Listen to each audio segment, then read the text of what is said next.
One of the prominent structure you'll notice is the Riverland Express train.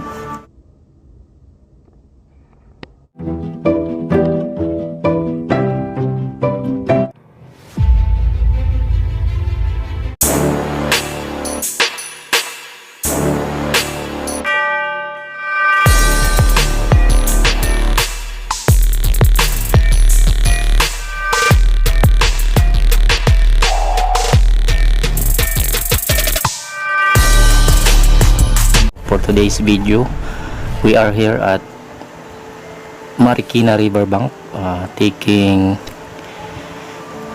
walking exercise, and also featuring sa nagpaalala sa Marikina Line sa pamamagitan ng Riverland Express train. Kung papasok ka sa Marikina City mula sa lungsod ng Quezon, at ang isa sa mga kilalang istruktura na mapapansin mo ay ang Riverland Express train.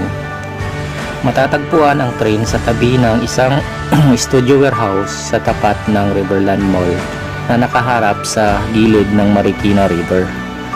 Mula 1906 hanggang 1936, ang Marikina Line ay isa sa tatlong linya ng Manila Railroad Company,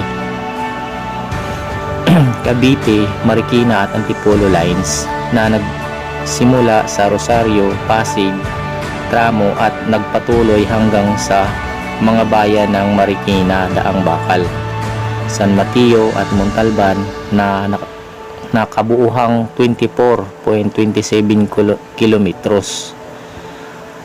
Ang locomotive na ito na pag-aari at donasyon ng wala na ngayong Pampanga Sugar Development Corporation ay isang aktwal na vintage steam train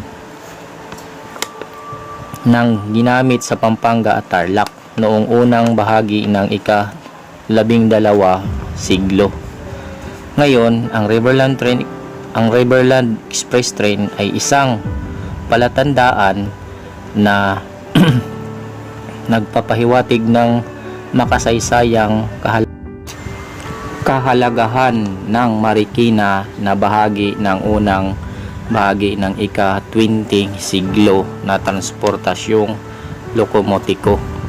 So yun guys, hindi lang pala i-display yung Riverland Express train na yan. Kumbaga, isa pala yung makasaysayang mga pangyayari nung mga unang panahon na tayo hindi pa isinilang. Kumbaga, mga dati pang mga tao na So, dahil yun nga, ang Riverland Express train na yan ay nagpapaalala sa Marikina na isang magandang pangyayari noong unang kapanahunan. So yun guys,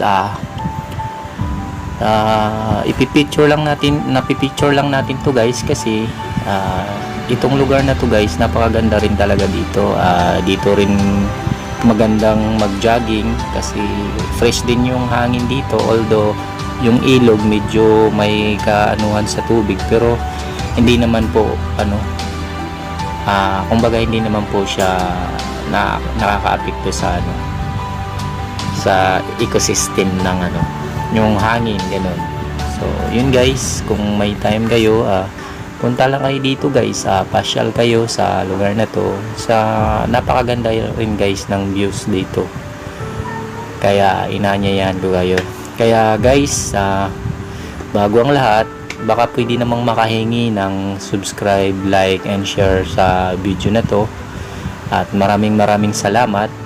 So guys, yun, ipapakita ko lang sa inyo yung actual footage ng vintage train na ating